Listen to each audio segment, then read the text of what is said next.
जीवमजीवं दव्यं जिणवरवसहेण जीर्णि दिठं देवीन्द्रविन्दवन्दं वन्दे तं सव्यता शीर्षाम्। द्रव्य संग्रह परम मांगलिक ग्रंथ है। आचार्य नेमिचंद भगवान द्वारा यह लिखा गया है। 58 इसमें गाथा है, भाषा इसकी प्राकृत है। इसमें 6 द्रव्य, 7 तत्व, 9 पदार्थ, 50 मोक्ष मार्ग और ध्यान का वर्णन है। गाथा नंबर 53, जिसमें उपाध्याय परमिष्टि के बारे में हम जान रहे थे। जोरणत्य जुत्तो निच्चम धम्मो वदेशणी निर्दो सो वज्झाओ अप्पा जदिवर बसहो नमो तस्से। इसमें कहा था जदिवर, यतिवर, जो यतिवर, यति में भी श्रेष्ठ और उनमें भी प्रधान। आप सोच सकते हैं कि जो सामान्य मुनि होते हैं उन मुनियों में भी जो श्रेष्ठ होते हैं वो उपाध्याय होते हैं। मतलब कि सामान्य मुनि से बड़े हो गए, एक पद मिल गया, उपाध्याय का पद। यह उपाध्याय के पद में क्या होता है तो कहते हैं उपसमीप यस्य समीपे अधीयते शिष्यवर्गः सा पठति उपाध्याय। जिनके सन्निधि में, जिनके सन्निकट रह कर के साधर्मी जन, आत्म कल्याणी जन अथवा मुनिजन, साधु वर्ग रह कर के अध्ययन करते हैं, अध्यापन करते हैं, शिक्षण जो है लेते हैं, शिक्षा लेते हैं, प्रशिक्षण लेते हैं, वो प्रशिक्षण लेने वाले जो मुनिगण हैं, जो त्यागी होते हैं, व्रती होते हैं, वो उपाध्याय के पास रह कर के ये सब सीखते हैं। स्वाध्याय के माध्यम से चारों अनुयोगों का ज्ञान लेते हैं। प्रथमानुयोग, करणानुयोग, चरणानुयोग, द्रव्यानुयोग, क्रम क्रम से चारों अनुयोगों का स्वाध्याय करते हैं। किसी भी प्रकार की जिज्ञासा उत्पन्न होती है, शंकाएं उत्पन्न होती हैं तो उपाध्याय परमिष्टि से जो है पूछ सकते हैं। उपाध्याय परमिष्टि नित्य ही धम्मोपदेश निर्दो, धर्म उपदेश में निरत होते हैं।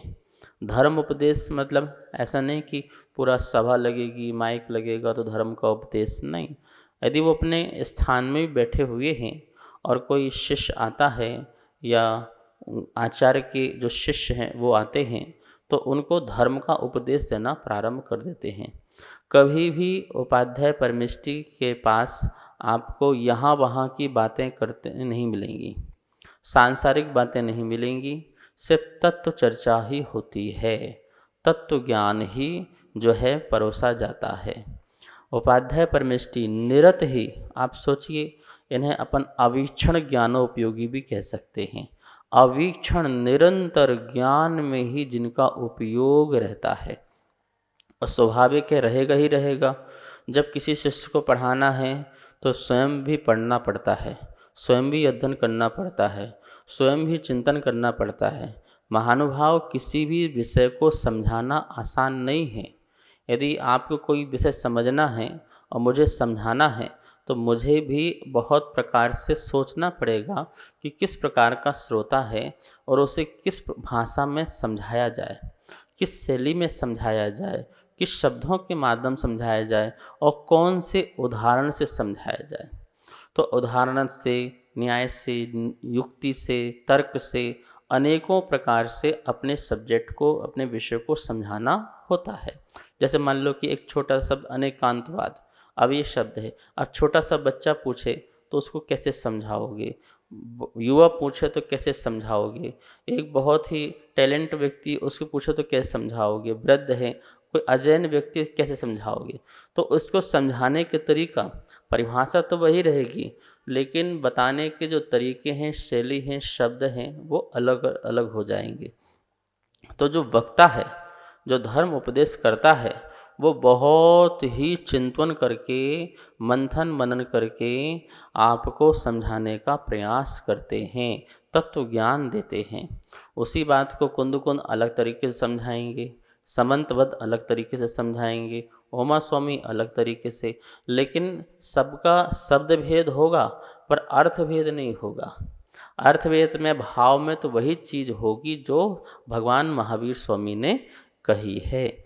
उपाध्याय परमेष्टि का भी यही गुण होता है, शिष्य को ज्ञान से संतुष्ट करना, तृप्त करना, उसी में ही उसकी रुचि पैदा करना, उसको ज्ञान के प्रति इतनी रुचि पैदा कर देना कि ये ज्ञान जो है सम्यक है और इस ज्ञान से ही तेरा कल्याण होगा, तेरा उद्धार होगा। इसलिए भगवान की वाणी को तू सतत अध्ययन कर और अपने जीवन में उतारना है। तो उपाध्याय परमेष्टि जो है यह कार्य जो है बहुत ही अच्छी तरीके से करते हैं।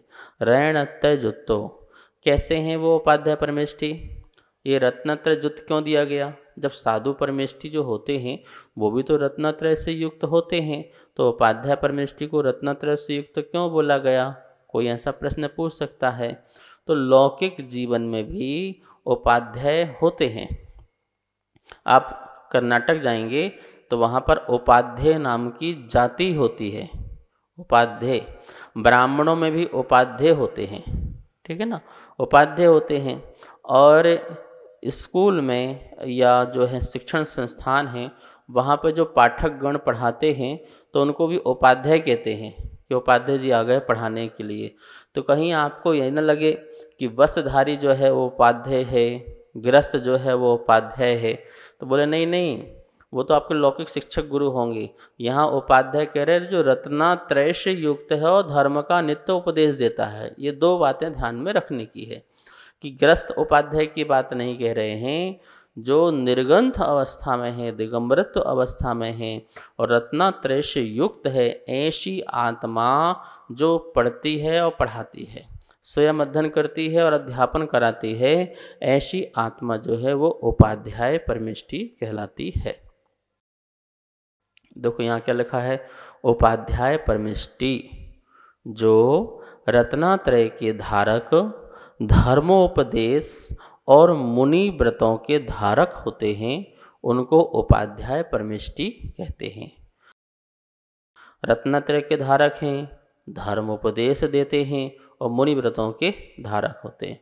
सच बात तो यही है कि निर्ग्रंथ मुद्रा में जो हैं उपाध्याय आचार्य यही उपदेश के अधिकारी हैं, या तो अरहंत भगवान, नहीं तो आचार्य और उपाध्याय, ये धर्म के उपदेश के अधिकारी हैं।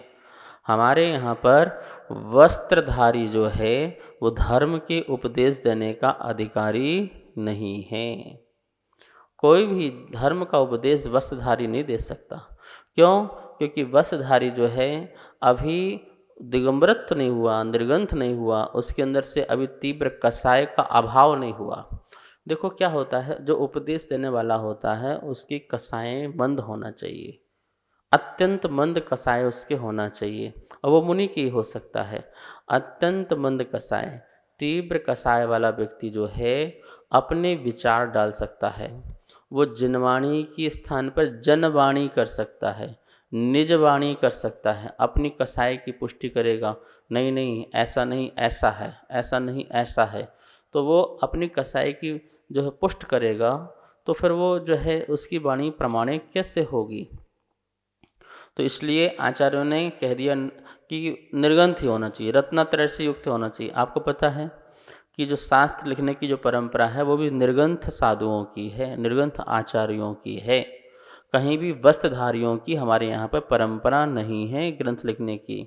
वो बात अलग है कि बहुत सारे विद्वानों ने प्राचीन आचार्यों के ग्रंथों का संपादन किया है, तो संपादन तो कर सकते हो, जैसा लिखा वैसे संपादन कर दिया, लेकिन ग्रंथों की रचना की हो, ग्रंथ की रचना की हो, तो जो ग्रंथ की रचना की हो तो वह ग्रंथ प्रमाणिक नहीं है। हमारे यहाँ गणधर परमेष्टि जो हैं अंतर मुहूर्त में ही द्वादशांग की रचना कर लेते हैं, वो पढ़ाते हैं और आगे चल कर के आचार्य उपाध्याय साधुगण जो हैं सुनते हैं, पढ़ते हैं और फिर उसको वो लिखते हैं तो दिगंबर अवस्था में लिखे गए ग्रंथ, दिगंबर अवस्था के धारी जो मुनिराज हैं उनके द्वारा जो लिखे गए ग्रंथ वही ग्रंथ प्रमाणिक होते हैं।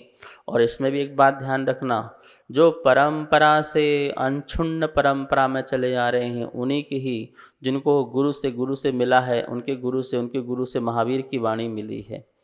वर्तमान में तो अभी जो है परंपरा से निरंतर कंटिन्यू नहीं मिल रहा है, इसलिए अभी भी जो लोग लिखते हैं मुनि आदि आचार्य आदि, उनमें भी कहीं ना कहीं अपने अपने मत की पुष्टि कर ही देते हैं, कहीं ना कहीं उनकी कसाई उसमें आ ही जाती है। सोचो, मुनि की आ रही है तो फिर वस्त्रधारी की क्या हो सकती है। पंडितों ने भी बहुत सारे लेख लिख दिए, बहुत सारे ग्रंथ लिख दिए, बहुत सारे चीज़ें लिख दी। आचार्यों की जो है पुस्तकों का संपादन करके भावार्थ अपना डाल दिया, अपने भाव डाल दिए, तो इस प्रकार से बहुत ज़्यादा जहर भी घोल दिया गया है। मैं तो कहूँगा आप प्राकृत भाषा, संस्कृत भाषा पढ़ो और आचार्यों की मूल जो है गाथाएं हैं, श्लोक हैं, टीकाएं हैं, उसको पढ़ो, आपको बड़ा आनंद की प्राप्ति होगी। तो रत्नत्रय से युक्त आप जानते हैं सम्यक दर्शन, सम्यक ज्ञान और सम्यक चारित्र। समीचीन श्रद्धान, समीचीन ज्ञान और समीचीन चारित्र, इन तीनों को धारण करने वाले जो मुनि होते हैं उन्हीं मुनियों में कोई ऐसे क्षयोसम के धारी होते हैं। क्षयोसम मतलब बहुत तीव्र क्षयोसम होता है, जिनको पूरा कंठस्थ रहता है या याद रहता है प्रभु की वाणी, तो वो ही उनको ही आचार्य परमेष्टि एक व्यवस्था देते हैं कि तुम जो है हमारे संग में जितने भी साधुगण हैं उनको अध्ययन कराओ। आपका तीव्र क्षयोसम है, आप कर्णानुग के ज्ञाता हैं, आप द्रव्यानुग के ज्ञाता हैं, चरणानुयोग के ज्ञाता हैं, प्रथमानुयोग के ज्ञाता हैं, इसलिए आप जो है विधिवत आद्योपांत रूप से जो है हमारे शिष्यों को पढ़ाने का कार्य करो। आज से हम तुम्हें उपाध्याय पद से विभूषित करते हैं। ठीक है ना। तो ये जो है बात है, आचार्य परमेष्टि अपने ही किसी एक शिष्य को इस प्रकार की जिम्मेवारी दे देते हैं। बहुत सारे जिम्मेवारी आचार्य देते हैं, किसी को प्रवर्तक बना देते हैं, किसी को प्रज्ञा श्रवण बना देते हैं, किसी को गणधर बना देते हैं और किसी को उपाध्याय बना देते हैं, किसी को स्थिविर बना देते हैं। ऐसी व्यवस्था आगम में पढ़ने में मिलती है। वो अलग अलग प्रकार की व्यवस्थाएं हैं। किसी को क्या बोलते कि आचार कल्प बना देते हैं, किसी को एलाचार बना देते हैं। ये सब व्यवस्थाएं हैं। इन व्यवस्थाओं के अनुरूप ही क्या बोलते कि संघ जो है चल पाता है। इसके बाद जो है अंतिम परमिष्टि साधु परमिष्टि है। अब साधु परमिष्टि का क्या स्वरूप है, तो हम गाथा नंबर 54 पढ़ेंगे, उसमें देखेंगे साधु परमिष्टि का क्या स्वरूप आचार्य भवन ने बताया है। आइए बोर्ड के माध्यम से गाथा का उच्चारण करते हैं और अर्थ को समझते हैं। द्रव्य संग्रह गाथा नंबर 54 उच्चारण करेंगे। दंसण नाण समग्गम, दंसण नाण समग्गम, मग्गम मुखस्य जो हो चारितम, साधयति साधयति निच्च शुद्धम शुद्धम, साहू सो मुनि नमो तस्य। बहुत सरल उच्चारण है, एक बार पुनः देखेंगे। दंसण नाण समग्गम, मग्गम मुखस्य जो हो चारितम, साधयति निच्च शुद्धम, साहू सो मुनि नमो तस्य। ये गाथा का उच्चारण हुआ। पूर्ण गाथा को देखेंगे। दंसण नाण समग्गम, मग्गम मोक्षस्य जोहु चारितम, साधयति निच्च शुद्धम, साहु सामुनि नमो तस्य। गाथा का यहाँ पर अर्थ देखिए। दंसण नाण समग्गम, जो दर्शन और ज्ञान से समग्र हैं, समग्र मतलब परिपूर्ण हैं, दर्शन से और ज्ञान से। मग्गम मोक्षस्य, मोक्षस्य मोक्ष के, मग्गम मार्ग, मोक्ष का मार्ग क्या है? चारित्र है। तो जो मोक्ष के मार्ग चारित्रम, चारित्र को भी साधयति साधते हैं। जो मतलब जो, हु मतलब निश्चय से, हु का अर्थ क्या है? निश्चय से। जो निश्चय से मोक्ष के मार्ग चारित्र को साधयति साधते हैं। नित्यम शुद्धम, जो नित्य ही शुद्ध हैं। नित्यम शुद्धम क्या है? जो नित्य शुद्ध हैं। सो मुनि, वह मुनि साहु साधु हैं। वह मुनि कौन है? साधु हैं। तस्य नमो, उनके लिए नमो नमस्कार है, उन साधु के लिए नमस्कार है। दर्शन ज्ञान और चारित्र से परिपूर्ण हैं। मोक्ष के मार्ग चारित्र को निश्चय से जो साधयति साधते हैं, जो नित्य शुद्ध हैं। सो मुनि, वह मुनि साधु हैं। तस्य नमो, उनके लिए नमस्कार है। ये अर्थ हुआ। गाथा का अन्वय देखेंगे यहाँ पर। जो नित्य शुद्धम, जो नित्य शुद्ध है अर्थात रागादि रहित। मोक्षस्य मग्गम, मोक्ष के कारणभूत। दंसन्नान समग्गम, दर्शन ज्ञान से परिपूर्ण। चारित्रम, चारित्र को। हु निश्चय से। साधयति साधता है। सा मुनि साहु, वह मुनि साधु परमेष्टि है। तस्य नमो, उनको नमस्कार हो। गाथा के माध्यम से आचार्य भवन साधु परमेष्टि कौन होते हैं, मोक्ष का कारणभूत कौन है। तो कह रहे हैं कि मोक्ष का जो कारणभूत जो है वह दर्शन ज्ञान और चारित्र है। ये ध्यान रखना। सम्यक दर्शन ज्ञान चारित्राणि मोक्ष मार्ग, ऐसा उमा स्वामी ने तत्वार्थ सूत्र में पहला सूत्र कहा कि मोक्ष मार्ग क्या है? सम्यक दर्शन, सम्यक ज्ञान और सम्यक चारित्र है। वही बात यहाँ पे कही कि मोक्ष के कारणभूत, मोक्षस्य मग्गम, मोक्ष का मार्ग मतलब कारणभूत सम्यक दर्शन, सम्यक ज्ञान, सम्यक चारित्र है। उसको जो साधते हैं वह साधु परमिष्टि कहलाते हैं। और भी इसमें विशेष चर्चाएं कुछ कल करेंगे। आज समय हो चुका है। आइए माँ जनवाणी की स्तुति करते हैं। वाणी के ज्ञान ते सूझे लोकालोक, सो वाणी मस्तक नमो, सदा देत हूँ धोख, सदा देत हूँ।